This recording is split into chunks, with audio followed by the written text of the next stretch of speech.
Welcome to the Own Your Epic podcast. My name is Jay Dostal, author of the book Own Your Epic, Leadership Lessons in Owning Your Voice and Your Story. In this podcast, I highlight the stories and voices of educators across the country who are making a difference in schools and uncover what makes them exceptional leaders in their field.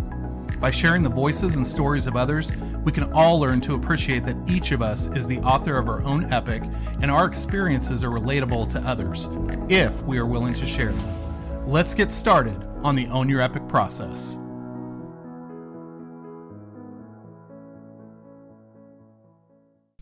Welcome to the Own Your Epic podcast. This is Jay Dostal, and it's been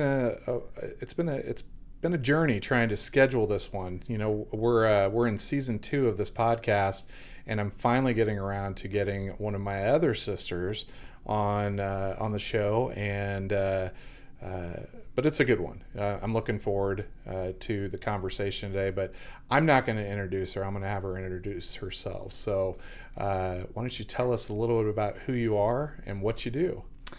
Hi, everyone. This is Kristeen Shabram. I teach 7th and 8th grade business and technology and computer science at Westside Middle School. And I am also the PowerSchool scheduler for our building. So for the people who listen to this, and it's not like we have a huge audience, but we have had our mother and our father on this podcast. We have had our sister Lynn on this podcast. You were the next one. I haven't had Jamie, even though she dipped into the foray of education. But for those of you who have listened, Lynn, our sister, is like polar opposite from me. However, Kristeen and I are like two peas in a pod. We typically don't like to admit that because that would mean that we're too similar to one another. But Kristeen is a go-getter, and as you can tell by all the things that she has done and what she is an educator, and you can tell that we have a lot in common. But you know, just to share with everybody, why did you get into education in the first place? So, graduating from high school, I knew I was going to go to Kearney because that was just kind of an expectation, I think. Represent UNK. And so I knew Kearney was a great teacher school, but I didn't know at the time that I wanted to be a teacher. I knew I really enjoyed business classes in high school. And so, and I just loved learning about the ins and outs of businesses, and so I thought, let's just explore some of those classes at Kearney. I had a cousin who was in human resource, and I think at the time I maybe talked to her a little bit about human resources at a family reunion, and I thought, this cousin on dad's side this or was mom's side? This is Brad Johnson's Gotcha. wife, Kim Gotcha. Johnson. And so I just thought, that kind of sounds like fun. I like to work with people. I like to solve problems. And, that just sounded interesting. So I went to Kearney with the intent of getting a degree in human resource. But then after taking all of the business gen ed classes, I couldn't pick which class I liked the most. And so I thought, well, maybe I could be a teacher and I could teach all these subjects and I wouldn't have to, and wherever I taught, I could, it'd be a surprise as to what business topic you got to teach.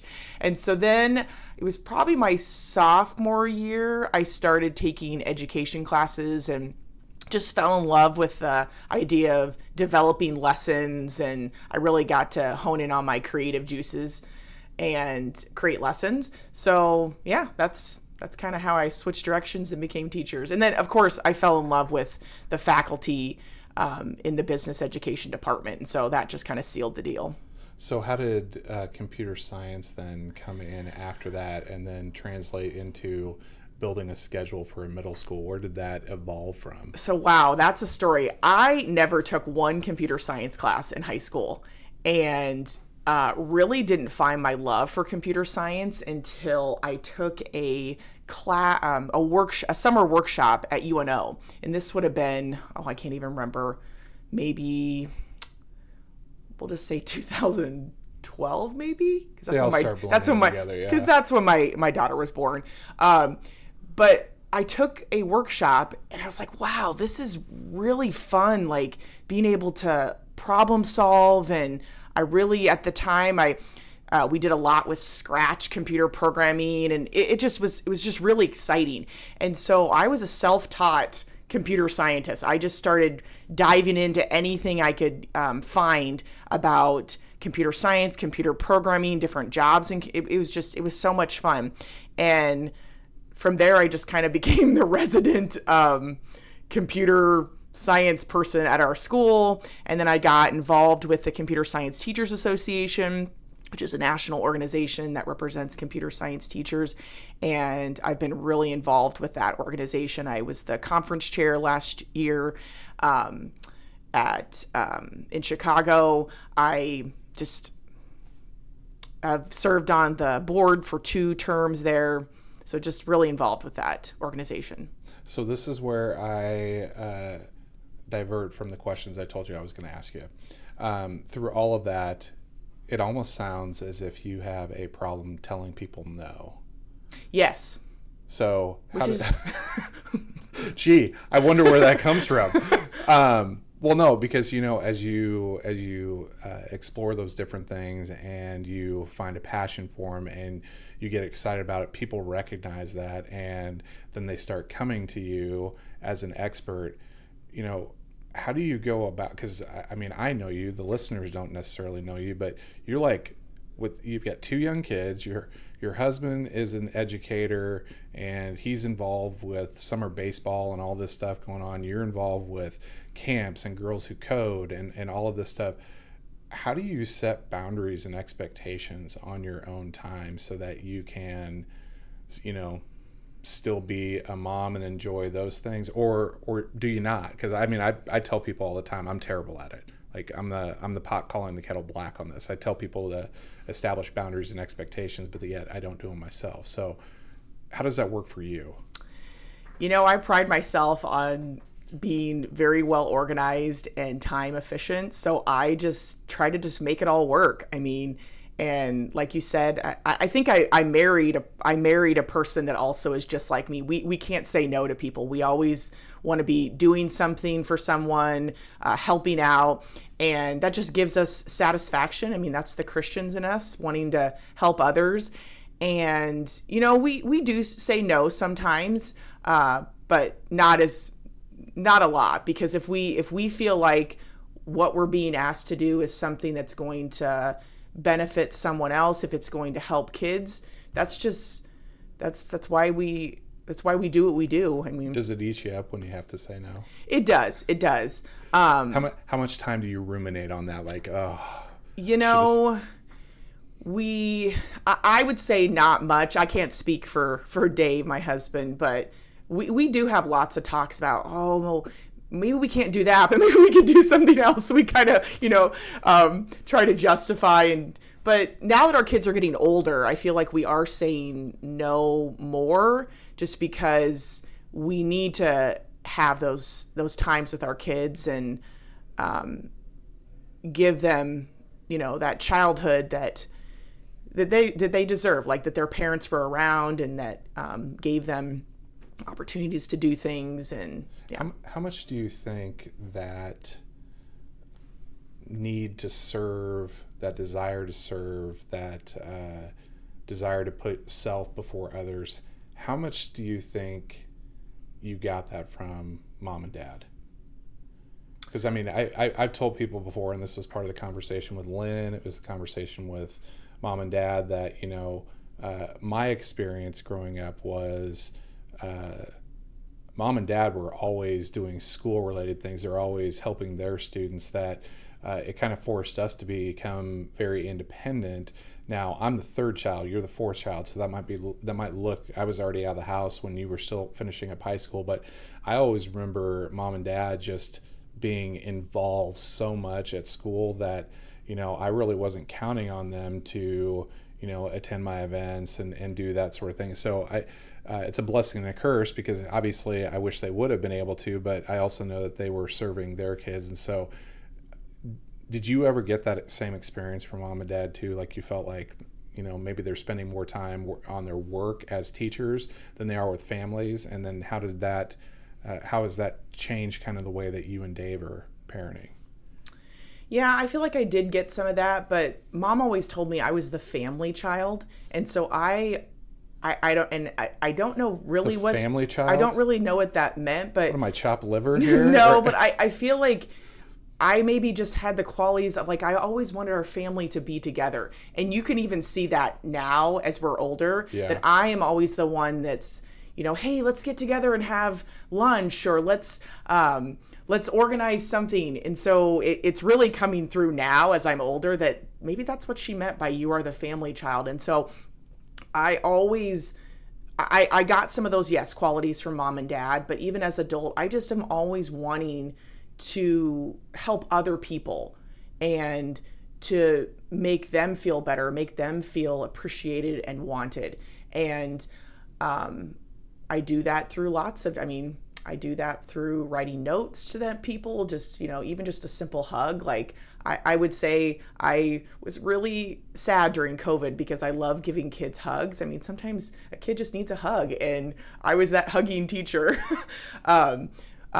So writing notes, giving hugs, even just if I see something, I'm a lot like Mom, where you see something maybe at a store and you're like, I know exactly who I can buy that for, who I can get that. And it's not just gifts to give people, but it's, just putting other people before you and thinking that this might make their day better. Or So this is where I think there's a stark comparison between you and I, because you were like perfect for middle school, junior high.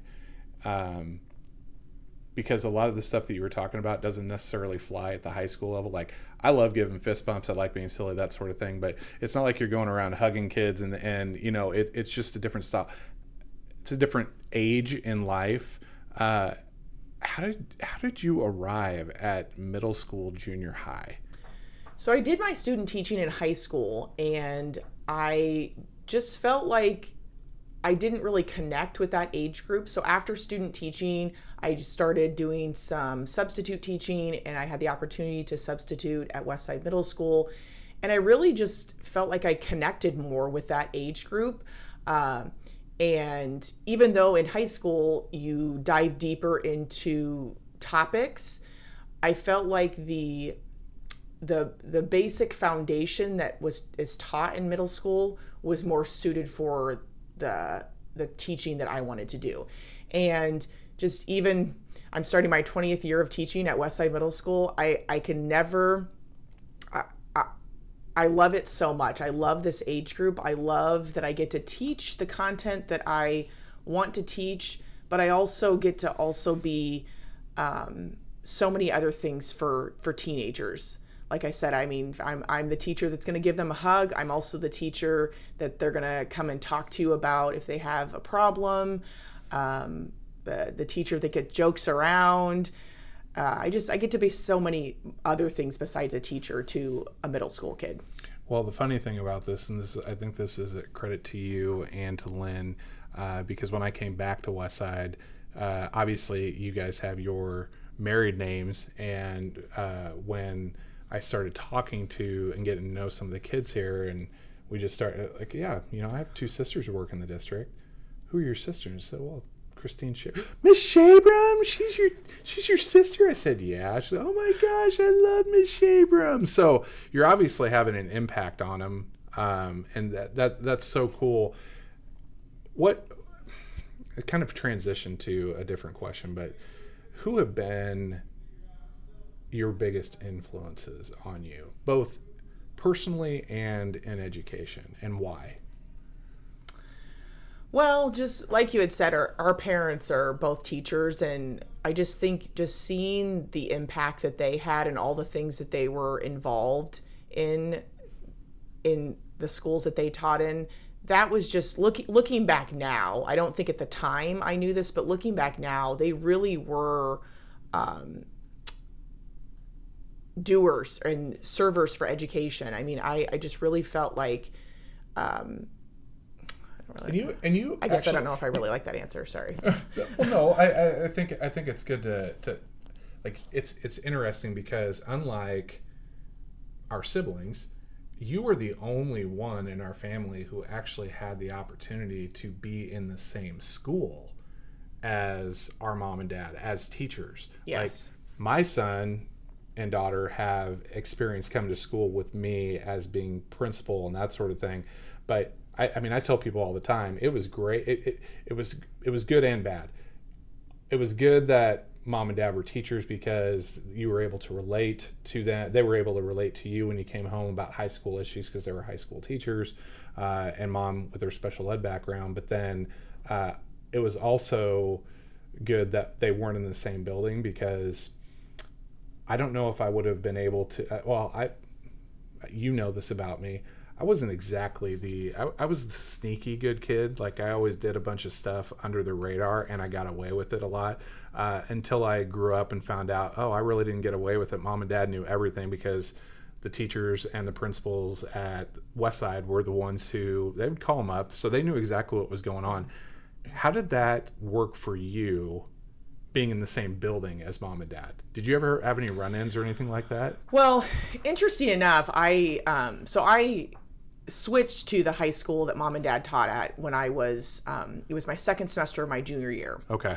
And coming from Westside, a lot of the classes that were required as junior and seniors at Bryan High School were required classes for freshmen and sophomore at Westside.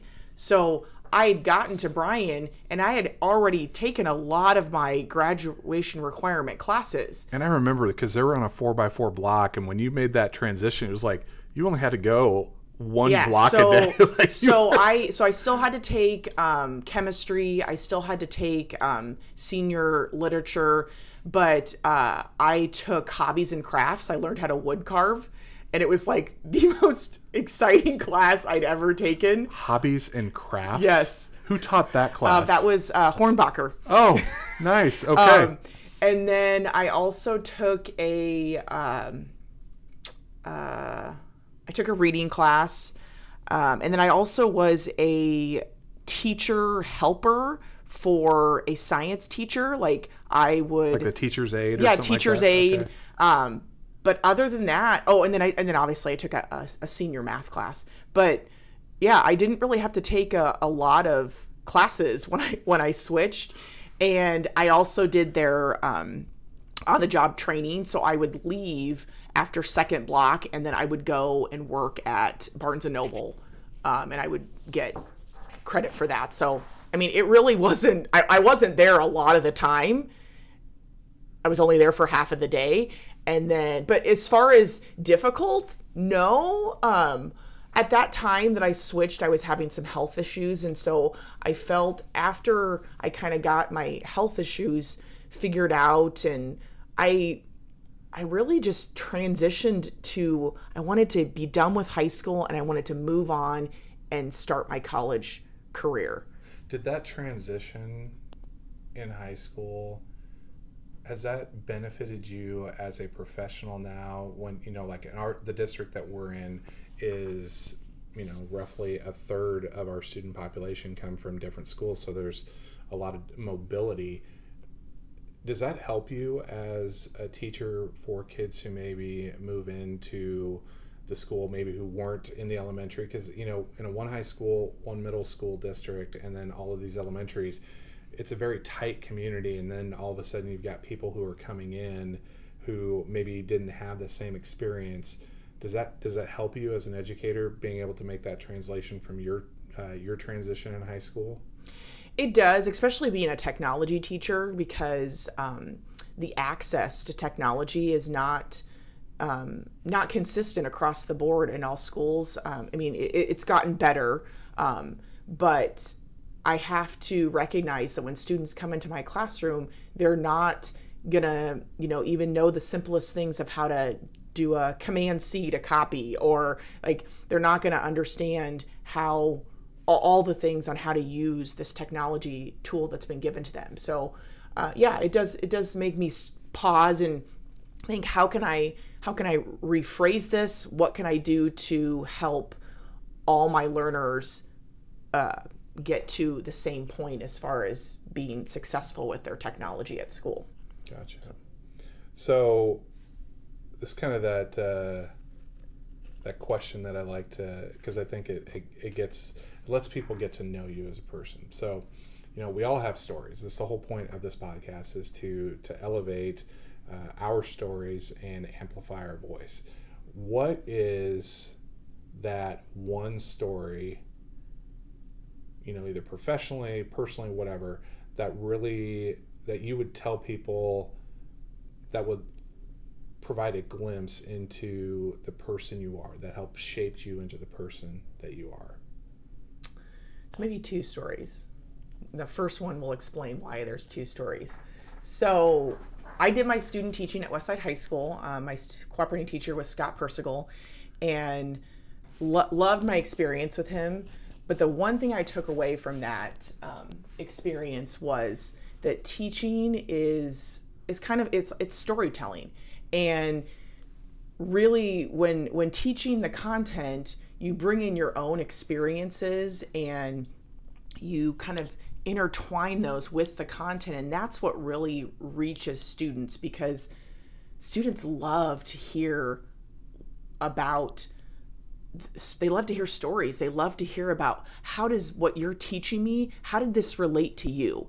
And so, for example, like when teaching personal finance to seventh graders, I talk a lot about how I started working at 14. My first job was at McDonald's.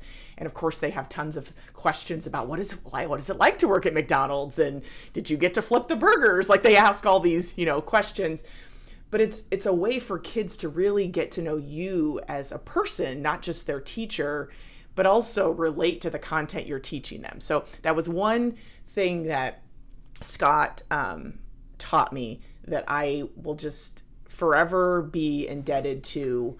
And it shows even in my teaching today, that I am always telling stories and always sometimes even getting sidetracked, and I need to stop this story. We need to get back on track. So, we always talk about how students sometimes get the teacher off track. I am sometimes the teacher that gets the class off track, because I just love telling stories to kids and love answering their questions and love that curiosity. So then, of course, now I've forgotten why. My second story. Let me think for a moment here. Well, let me ask you a follow-up, because this will be something. You know what? No, because you're also going to have to tell a story about me. Okay. That people may not know, that it has to be appropriate for a podcast. So I mean, we're gonna be thinking about that as you're doing it. But I will comment a little bit while you're thinking on about the story.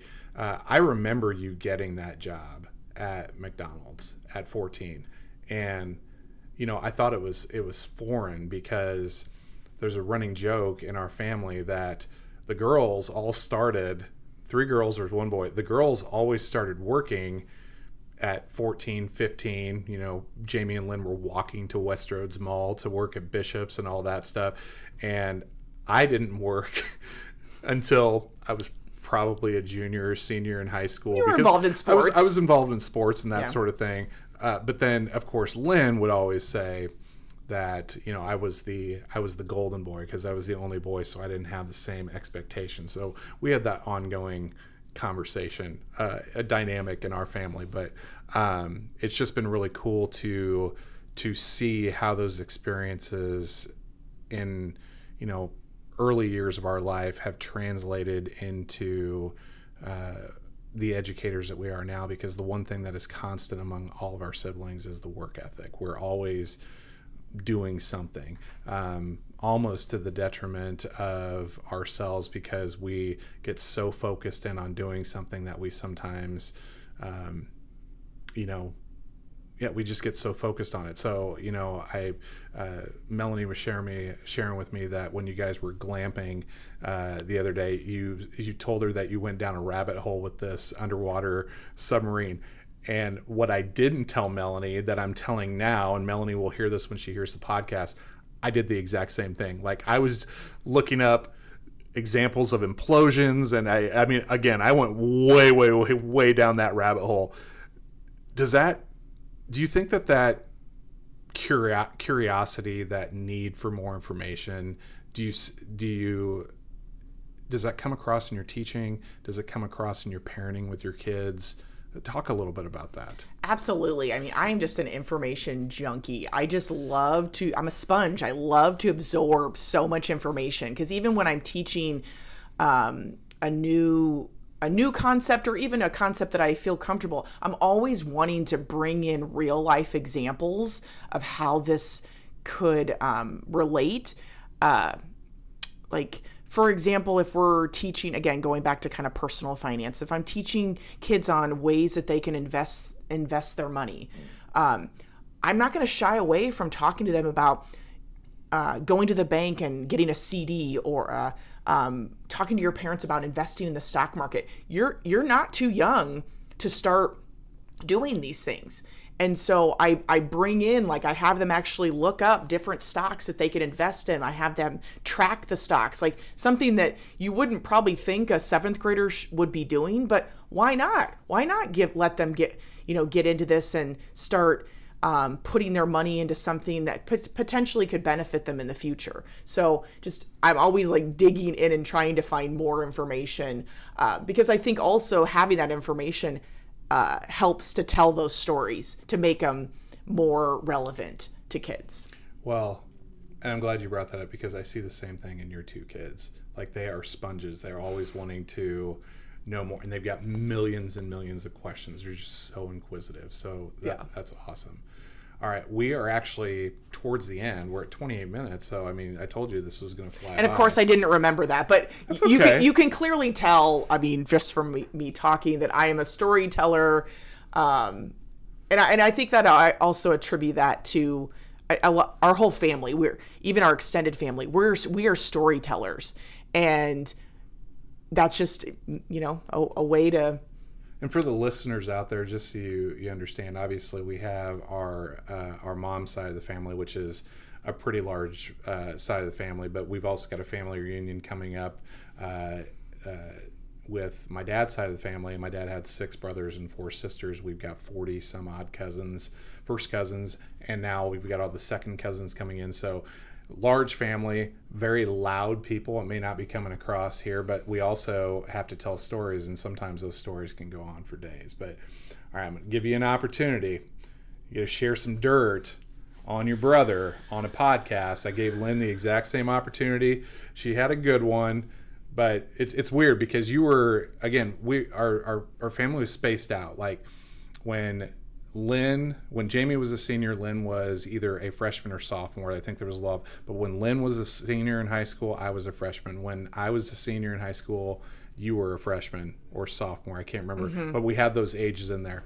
But you're the baby of the family. So you've had this whole experience of seeing all of your siblings grow up and the different trials and tribulations that we've had. So what's the one story you remember about me growing up? Okay, so I'm not going to get emotional here. So I might get emotional.